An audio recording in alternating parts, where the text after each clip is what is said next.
출애굽기 29장 29절에서 34절까지 말씀을 우리 한 목소리로 같이 봉독하도록 하겠습니다. 아론의 성인은 후에 아론의 아들들에게 돌릴지니 그들이 그것을 입고 기름 부음으로 위임을 받을 것이며 그를 이어 제사장이 되는 아들이 회막에 들어가서 성소에서 섬길 때에는 이레 동안 그것을 입을지니라. 너는 위임식 순양을 가져다가 거룩한 곳에서 그 고기를 삶고 아론과 그의 아들들은 회막문에서 그 순양의 고기와 광주리에 있는 떡을 먹을지라. 그들은 속죄물 곧 그들을 위임하며 그들을 거룩하게 하는데 쓰는 것을 먹되 타인은 먹지 못할지니 그것이 거룩하기 때문이라. 위임식 고기나 떡이 아침까지 남아 있으면 그것을 불에 사를지니 이는 거룩한즉 먹지 못할지니라. 아멘. 오늘 말씀의 제목은 세습, 대물림, 상속, 전승, 계승, 이 5가지나 적어놨습니다. 유사한 뜻을 좀 적을 수 있을 만큼 또 더 적을 수도 있는데 그러면 또 주보 공간이 좀 안 예뻐질 것 같아서 주보가 좀 안 예뻐질 것 같아서 한 5개만 적어봤습니다. 출애굽기 29장 우리 성도님들이 매일 성경을 통해서 계속 성경을 읽었을 테니까요. 29장에서는 이 제사장 위임식, 제사장을 어떻게 위임할 건가, 이 부분에 대해서 기록하고 있는 말씀입니다. 그래서 제사장이 위임할 때, 제사장이 임직할 때 어떤 제물을 바쳐야 될 것인가, 그 제물이 조금 다르죠. 그 다음에 위임받는 사람들은 어떤 준비를 할 건가, 그 준비에 대한 내용도 나옵니다. 대표적으로는 몸을 씻는다든지, 우리도 좀 비슷한 그런 게 있습니다. 또 제사를 드리는 방법들, 어떻게 제사를 드려야 되는지에 대해서도 나옵니다. 그러니까 제물을 그냥 다 똑같이 바치는 게 아니라 조금은, 그러니까 일반 백성들, 일반 성도들, 시민들이 하나님 앞에 제물을 바칠 때와는 조금은 다른, 많이 다른 건 아닙니다만, 제물을 바치는 방식이 거기서 거기지 뭐가 더 특별하겠습니까만, 그래도 그 방법들 몇 가지 좀 독특한 것, 이런 것들을 이렇게 상세하게 적어 놓습니다. 자, 오늘 우리가 읽은 29절에서 34절까지 보시면, 특별히 29절에 보면 아론의 성의를 아들들에게 돌려라, 돌릴지니라, 이게 나온단 말입니다. 성의 뭐예요? 아론이 갖고 있는 마음, 진심이 아닙니다. 나의 성의를 무시해, 그런 얘기가 아니죠. 여기서 말하는 성의는 옷을 말합니다. 그러니까 아론이 입던 옷, 그냥 입던 옷이 아닙니다. 그냥 입던 옷이 아니라 제사장 직분을 행할 때 입는 옷, 그러니까 제사를 드릴 때 입는 특별한 근무복이 있었다는 거죠. 대제사장이 입었던 그 옷을 아들들에게 돌려라, 물려주어라, 세습해라, 대물림해라, 그런 얘기입니다. 자, 그리고 이 옷을 입고 29절 보시면 기름 붓는 의식을 거쳐서 이 옷을 입고 누군가가 아론의 아들에게 기름을 붓습니다.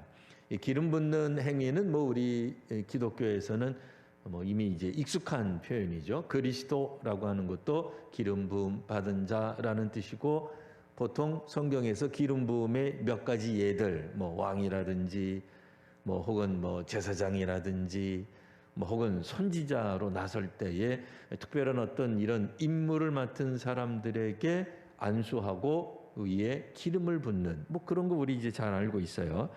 자, 그러니 이 기름을 부어서 위임을 받게 될 것이다. 제사장직을 수행하게 된다. 대물림 받는다. 그 얘기예요. 그렇게 해서 30절 읽어보시면, 그를 이어 제사장이 되는 그 사람, 제사장이 아들들 중에 제사장, 다 제사장 하겠습니다만, 특별히 제사장이 되는, 이제 대제사장 되는 걸 말할 거예요. 그러니까 그 사람은 대제사장 직분을 감당하는 혹은 상징하는 옷을 입어라. 그래서 회막에 들어가서 제사를 드리는 첫 번째 7일간은 이래 동안은 이 옷을 입고 있어라. 아이고 7일간 입고 있으라는 거예요. 우리 생각에는 야 7일 좀 너무한 거 아니냐, 좀 빨리 빨아야 되고 뭐 그래야 되는데 뭐 여하튼 뭔가 이 옷에 신비가 있는 것처럼 이야기를 합니다. 오늘날도 마찬가지입니다만 의복이 단순한 의복이 아니죠. 의복이라고 하는 것은 특별함 혹은 상징성을 갖습니다. 뭐 경우에 따라서는 그 사람의 신분을 묘사하기도 해요. 그러니까 임금님께서 입으셨던 옷은 아무나 입을 수 없죠. 입었다간 죽임을 당합니다. 아무나 입을 수 있는 게 결코 아닙니다. 뭐 제복도 마찬가지죠. 군인들이 입는 옷에는 계급장이 붙어 있습니다. 그러니까 그 사람만 입을 수 있는 거죠. 그 계급에 해당하는 사람이 맞는 거죠. 그러니까 그 옷을 입으면 멀리서 봐도 저 사람은 군인이겠거니, 아니 저 사람은 경찰이네, 아니네 저 사람은 소방관이구나, 뭐 이런 거 우리가 다 알 수 있다, 그런 얘기입니다. 그러니 아론이 입었던, 대제사장이 입었던 옷이 이게 도대체 뭘로 만들었는지, 그렇게 뭐 튼튼한 건지 오래 입을 수 있는 건지, 요즘 옷들은 그냥 뭐 2년 3년만 입어도 헤어져서 못 입기 마련인데 옛날에는 무슨 특별한 방법이 있었는지 이거를 뭐 자자손손 대대로 물려줘라. 예, 그 옷은 뭐 나중에 또 만들었겠습니다만 여하튼 뭐예요? 이거는 신분을, 그 직분을 승계하는, 내려받는 것과 분명히 연관이 있습니다. 사실 오늘날 이 세습이라고 하는 표현이 조금 더 긍정적인 의미보다는 부정적인 의미로 사용되고 있는 게 맞습니다. 그래서 그런 관점, 그러니까 이 세습이라고 하는, 약간 우리가 부정적으로 보는 이런 세습, 대물림, 권력을 세습하고, 신분을 세습하고, 또 뭐 부를 세습하고, 그 어떤 직업을 세습하고, 이런 거에 대해서 우리가 부정적으로 보는 그런 관점을 가지고 오늘 본문을 보면 우리 깜짝 놀라죠. 아니 구약에도 이런 일이 있네 하고 이런 생각이 듭니다. 그러니까 옷이라고 하는 건 단순한 의복이 아니라 신분을, 직임을, 지위를 그대로 세습하고, 또 우리 뒷부분 31절에서도 보면 음식도 차별하는 듯한 느낌을 받아요. 음식도 그냥 주는 게 아니죠. 특별한 음식을 제사장, 대제사장이 먹을 수 있다, 이런 표현이 나온단 말이에요. 물론 아론의 옷을 입는 건 한 사람이겠지만 대제사장은 한 사람만 하는 거니까요. 한 사람만 하겠지만 오늘 성경에 보면 뭐 대자 이렇게 빠져 있어서 아론의 자손들이 먹을 수 있는 음식, 이들만 먹는 게 아니라 성경 잘 읽어보면 앞으로도 모든 이스라엘 자손들은 제사를 드리다가 어떤 제물의 고기 일부분은 제사장에게 바쳐야 되는, 제사장 몫으로 돌리는 이런 특혜와 특권을 누리는 제사장이 있더라, 이렇게 이제 읽게 된단 말입니다. 아니나 다를까 31절에 보면 위임식을 위해 사용되었던 제사 고기가 있어요. 순양이죠. 이 순양의 고기를 32절에 보면 아론과 그의 아들들은 회막문, 뭐 다른 성경에서는 그 어간 이렇게 돼 있어요. 뭐 어쨌든 회방, 뭐 문지방에 앉았다는 얘기는 아니겠죠. 그러니까 문 앞에서 먹는데 특별히 떡과 함께 먹도록 되어 있습니다. 33절에 보면 그 고기는 타인은 도무지 먹지 마라, 먹을 수 없다는 거예요. 좀 먹다가 남기면 좀 다른 사람들 먹으면 좀 어때요? 뭐 배고픈 사람도 있을 터인데 라는 생각을 하는데 34절 웬걸 아침까지 남아있으면 아무도 먹지 못하게, 이거는 생략되어 있는 거죠. 다른 사람은 절대로 먹지 못하게, 혹은 본인들도 못 먹게가 되는 거죠. 사실은 불에 태워서 없애라, 이런 표현이 나온단 말입니다. 오늘날 우리나라 같은 경우에는 이제 상속, 뭐 세습 이런 거에 매우 민감합니다. 뭐 출발선을 같이 하자, 그래서 이게 평등하게 하는 것이다 라는 이야기를 많이 합니다. 출발선을 똑같이 하는 것이 공평한 것인지 혹은 획일화 하는 건지 그건 여기서 우리가 다룰 내용은 아닌 것 같습니다. 하지만 인생에 다양한 측면들이 있죠. 돈, 부만 아니라 성이 다르기도 해요. 인종이 다르기도 하고 신체나 인지나 정서 능력 같은 것도 서로 다 다릅니다. 심지어는 나면서부터 신앙생활 하진 않겠으나 그의 가문, 가족, 혹은 그 공동체가 갖고 있는 종교성도 있습니다.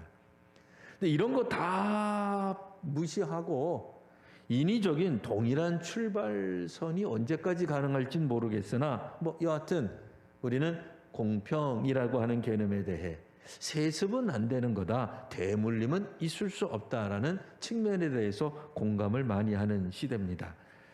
요즘 사람들은 그런 생각 안 하지만 저 혼자 생각에는 이런 생각도 해봅니다.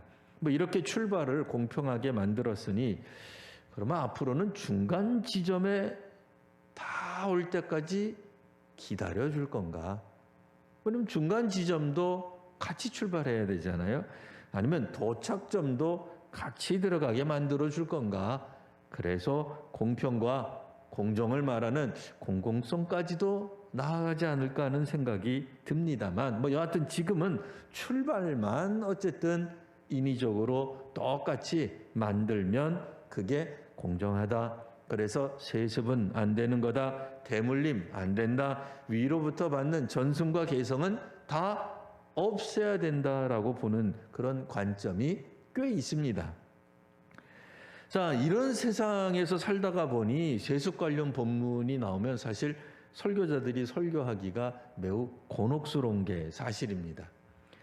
제사장 혹은 제사장이라는 신분을 세습하다니, 그 자리를 대물림하다니, 그들이 누리는 어떤 재물의 일부, 일반 성도들이, 일반 이스라엘 백성들이 매번 드리게 되는 제사 중 고기의 일부분을 제사장 그룹들에게, 레위인들에게 주어야만 하는, 그러니까 이거는 어떻게 보면은 제사장하고 레위 사람 하면은 먹고 사는데 지장이 없는 것 같은, 걱정 없는 것 같은 그런 의미에서 보면은 직업도 세습하는 거요, 부도 세습하는 거요.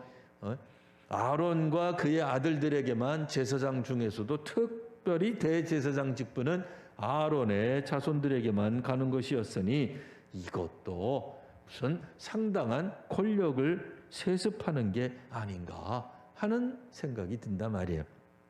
자, 그러면 오늘날 우리 시각은 그런데 정말 이 성경, 이 출애굽기 당시 시대의 제사장 혹은 대제사장이 부와 권력을 상징하는 자리였을까요? 그런 직임이었을까요? 당연히 당시에는 아니었습니다. 부를 의미하거나 권력을 상징하는 자리는 결코 아니었습니다. 그럼 뭐 하는 자리였을까요? 29장, 그러니까 출애굽기 29장 1절에 의하면 하나님을 섬기는 자리다라고 하는 게 분명히 나옵니다. 물론 이스라엘 모든 사람들이 다 하나님 섬겨요. 안 섬기는 이스라엘 사람들이 어디 있겠습니까? 하지만 특별히 성막과 회막과 관련하여서 사람들이 제사를 드리러 하나님 앞에 나올 때 벌어지는 모든 행위에 관련하여 하나님을 섬기는 제사장, 오늘은 이제 제사장만 나왔습니다만 레위인이라고 하는 개념이 당시에는 너무나도 분명한 거예요. 동물을 죽이고 피를 흘리고 내장을 빼고 일부 또 그것을 하나님 앞에 불태워 드리며 경우에 따라서는 모두 다 불태우거나 경우에 따라서는 제사장 몫으로 또 경우에 따라서는 제사 드리러 온 사람들에게 나누는 일, 글쎄 그게 특권처럼 보였을까요? 굉장한 자리처럼 보였을까요? 이 직업 가지면 월급이 빵빵하게 주어지는 것으로 생각했을까요? 그렇지 않을 겁니다. 당대 사람들이 가장 간절히 원했던 것은 가나안 땅에 들어가서 그들이 경작할 땅을 갖는 거였어요. 뭐 오늘날에도 땅 문제가 많이 있겠습니다만 뭐 여하튼 그것도 오늘의 주제가 아니니까 빼고요. 12지파 중에 우리가 잘 알고 있는 레위지파 사람, 물론 아론과 그의 아들들도 레위지파입니다. 레위지파 사람들은 안타깝게도 땅을 분배받지 못했습니다. 허락받지 못했습니다. 고대인들이 생각할 때 땅이라고 하는 것은 그들의 가문의 영광인 거예요. 그들이 앞으로 미래를 바라볼 때 그들에게 주어지는 굉장한 선물 같은 거예요. 축복이라고 생각했어요. 투자든 투기의 대상으로 본 게 아니죠. 하나님이 약속한 땅에 들어가서 그들이 힘써서 경작할 생각했지, 기본적으로 땅을 가졌다고 해서 그걸 가지고 뭘 어떻게 해서 돈을 벌겠다는 생각 없어요. 열심히 일해야 돼요. 만나와 메추라기는 사라질 겁니다. 자기가 힘써 일해서 먹는 게 뭐가 잘못됐어요? 조금 일한 사람은 한 상자밖에 못 날 거예요. 하지만 열심히 일한 사람은 5상자도 나올 거예요.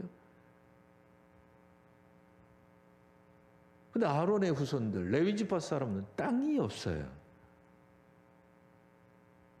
물려줄 땅이 없어요.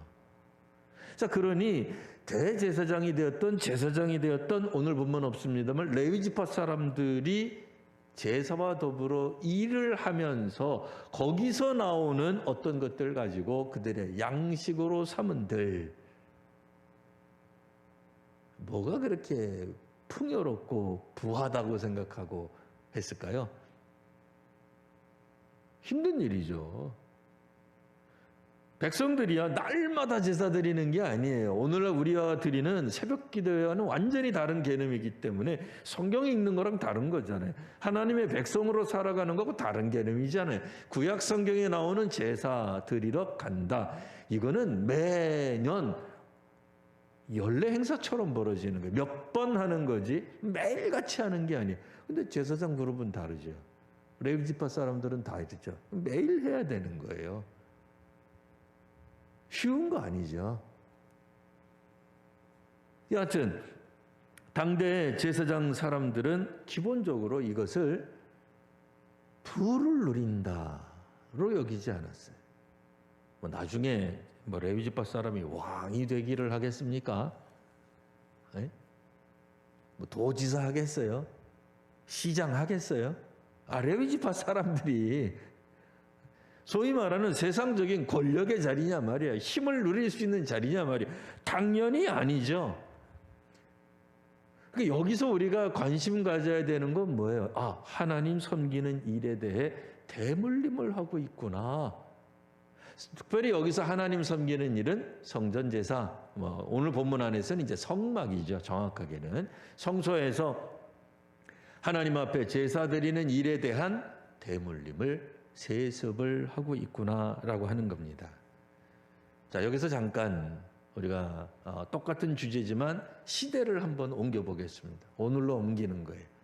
자, 하나님을 섬기는 성전에서 하나님 섬기는 이제는 성전을 빼고, 왜냐면 이제 성소가 지금은 없으니까요. 그리고 구약의 성전 개념이 교회랑 동일한 건 유사한 측면이 있지만 꼭 동일한 건 아니니까 빼고요. 요 문장만 가지고 오겠습니다. 하나님 섬기는 일에 대한 대물림이 가능할까? 그러니까 신앙 세습이 될 수 있을까?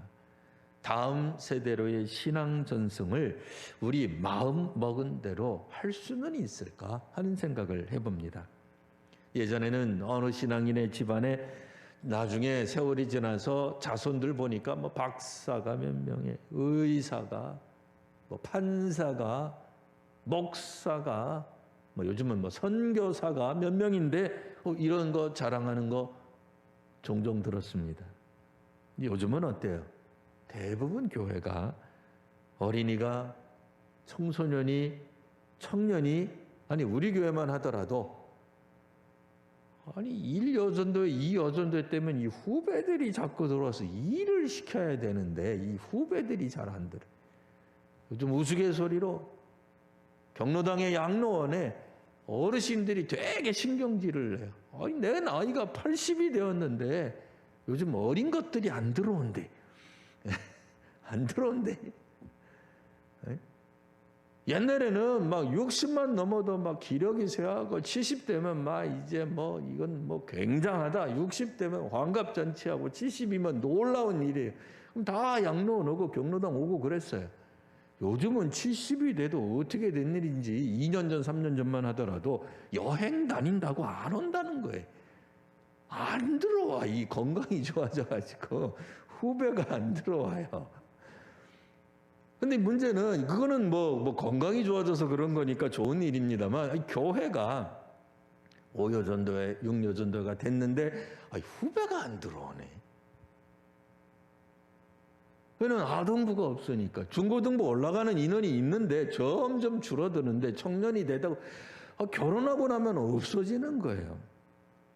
자, 항존 직분자들의 자녀조차 기독교 신앙이 없는 경우들이 왕왕 있더라 그 얘기예요.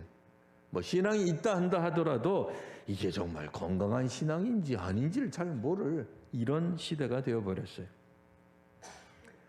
하여튼 이 대제사장, 제사장에 관한 이야기는 사실 우리 신구약 성경을 통해서 우리 성도님들이 다 알고 있는 내용이 있습니다. 뭐예요? 신약에서는 대제사장이란 예수님에 한해서 말합니다.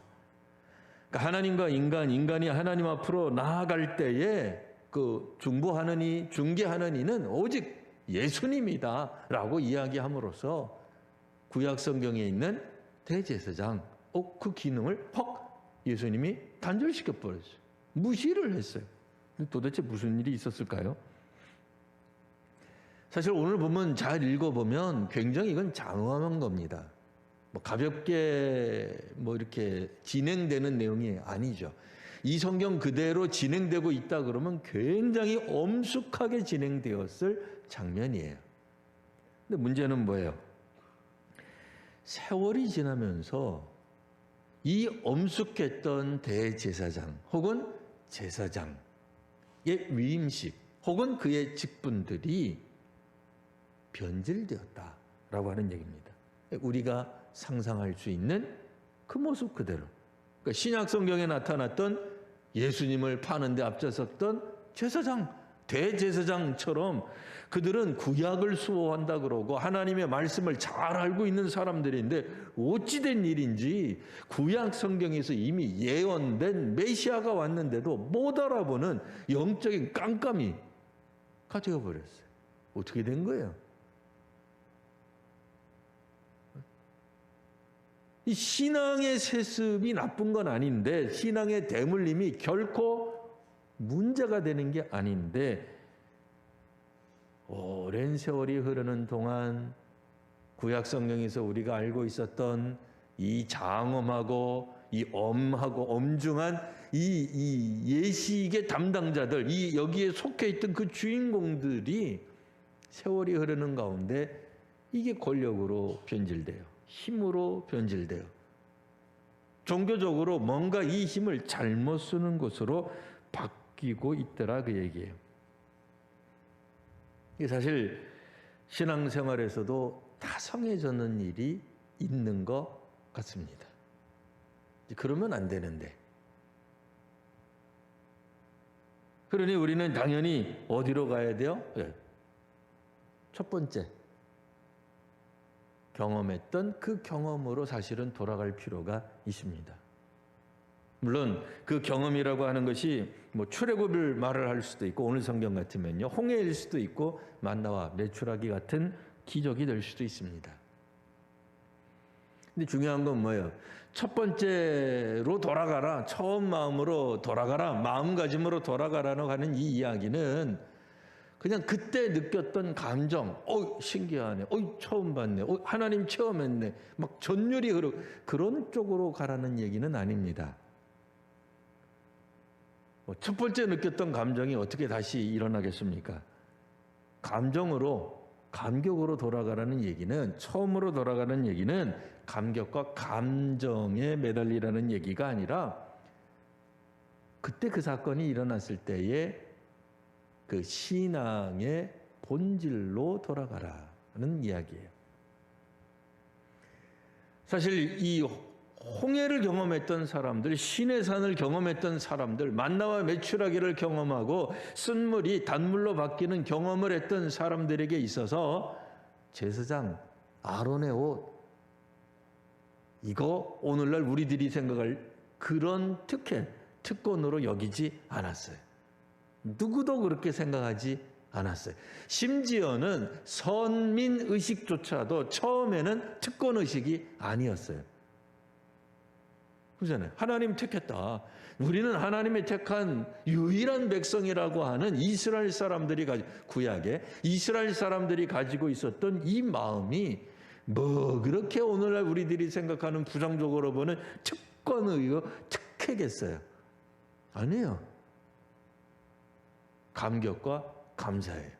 구원받은 것에 대한 하나님 앞에서의 순종의 개념이에요. 결단하고 헌신하는 마음으로 그들 자신이 선민이라는 의식을 가졌을 거예요.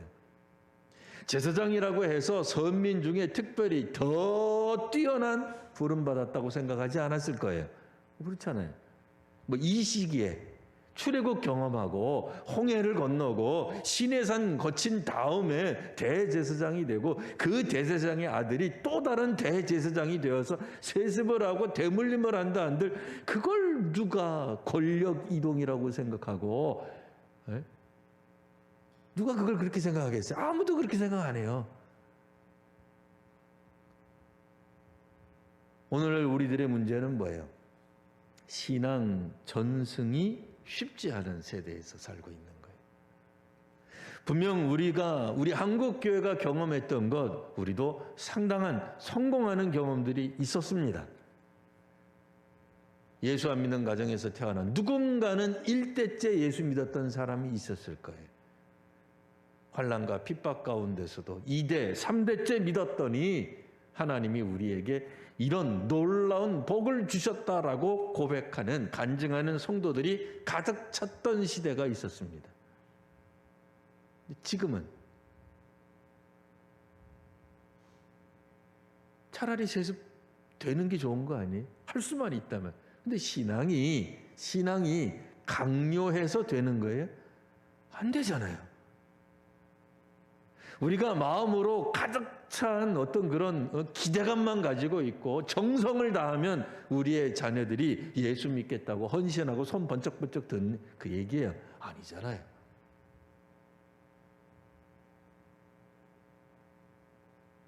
대물려 주고 싶어도 신앙은 대물려지는 게 아니라는 걸 이 시기에, 지금 시기에 한국교회는 너무나도 잘 알고 있습니다. 예전처럼 우리가 믿기만 하면 우리가 항존직이 되어서 하나님을 더욱더 깊이 섬기면 우리의 자녀들은, 우리의 가족들은 알아서 하나님 다 책임져 주시겠지. 그게 아니었던 것 같아요. 자녀의 신앙을 우리가 마음대로 어쩌지 못합니다. 차라리 세속 정부가 하는 것처럼 다 그냥 출발선 똑바로 서, 다 똑같이 시작해. 이렇게 일률적으로 획일화 하면 얼마나 좋겠어요. 그런데 이 신앙은 그럴 수가 없는 거예요. 없는 것에서 시작하라 그러면 하겠죠. 그런 건 할 수 있겠죠. 있는 거 다 빼앗는 거는 할 수 있어요. 돈 가지고 있어? 돈 그냥 갖고 있지 마. 물려받은 재산 있어? 물려받은 재산 잊지 마. 이런 거는 할 수 있을지 몰라요. 신앙이 있어? 너희 집은 신앙하고 단절해. 그럼 차라리 그건 쉬워요. 없게 만드는 그것이 평등이고 그것이 출발선이고 그것이 공정이라고 한다면 차라리 쉬울 수 있는데 우리가 원하는 건 그게 아니거든요. 우리의 자녀들이, 오늘 본문이 말하는 건 다음 세대로 신앙이 전승되는 게 마치 당연한 것처럼 쓰여져 있지만 이 시대는 그랬어요. 지금 시대 되면 정말 어려울 거예요. 이거는 마찬가지잖아요. 우리랑 똑같은 거예요. 오늘 우리가 고민해야 될 부분은 그런 의미에서 이 시대에는 정말 감격이 있었어요. 감동이 있었고 하나님 체험이 너무나도 분명했었어요. 그러니 하나님 체험을 아론만 본 것이 아니라 아론의 아들들도 보았거든요. 그러니 그들이 아버지를 뒤이어 제사장도 하고 그 중에 아들 중 한 명이 대제사장 하는 거에 대해서 이견이 없는 거예요. 다른 생각이 없는 거예요. 특권이라고 생각한 적도 없고 명예를 물려주고 돈을 부귀를 물려준다고 생각한 적도 없고 뭐만 갖고 있어요? 하나님을 섬기는 신앙을 계승한다는 생각밖에 없었을 겁니다. 오늘날 우리 다음 세대를 위해 우리가 수고하고 애써야 되는 이유 물론 있습니다만 우리가 인간적으로 수고하고 애쓰고 평균적으로 획일적으로 이렇게 하면 예수 믿을 수 있어. 이렇게 하면 신앙의 열매가 맺어져. 그런 거는 없는 것 같아요. 하나님이 우리 자녀들에게 은혜를 주셔야 우리의 자녀가 믿음 위에 서는 겁니다. 지금 우리가 볼 때는 어쩌면 우리의 자녀들이 위태로울 수도 있습니다. 불안하실 수도 있어요. 아니, 정말 그게 맞는 것일 수 있어요. 하나님이 우리의 자녀를 분명히 사용하실 겁니다. 하나님이 우리의 자녀들을 마치 우리도 위태위태했던 신앙을 뛰어넘어서 하나님이 지금 집사로, 권사로, 혹은 장로로, 목사로 쓰시는 것처럼 오랜 세월 동안 지나면서 믿음을 잃지 않고 끊임없이 바라보고 기도하고 또 하나님께 나아간다면 하나님 반드시 우리의 자녀들을, 우리의 다음 세대들을 회복시켜 주시고 또 이기도록 하실 겁니다. 다만 지금의 환란이 너무 세, 그죠? 고통이 너무 많은 거죠. 믿기 좀 어려운 그런 만큼 힘든 시기를 살아가고 있는 게 맞습니다. 어려울수록 하나님이 우리 성도들에게 또 하시는 말씀을 듣고 우리가 하나님 앞에서 헌신하며 나아가는 모습들, 그 모습을 우리가 자녀들에게 보여줄 수 있을 것입니다. 우리 성도님들이 더욱더 믿음에 충만한 우리 귀한 성도님들 되시기를 바랍니다. 기도하겠습니다. 아버지 하나님, 오늘 하나님의 백성들이 다음 세대의 신앙 전승에 대해 참으로 고뇌하고 마음 안타까워하고 또 때로는 두려운 마음까지 듭니다. 아버지 하나님, 우리가 신앙을 잘 지키게 하여 주옵소서.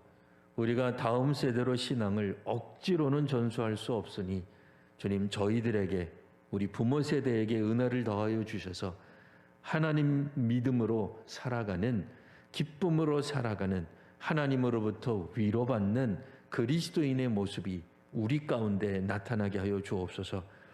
어렵고 힘들고 박해가 있고 환난이 있고 아무리 힘이 들어도 그 고난 가운데서도 우뚝 서서 열매를 맺는, 마치 우리 교회에 있는 감나무 같은 그런 모습으로 우리가 신앙생활하는 저희들이 되게 하여 주옵소서.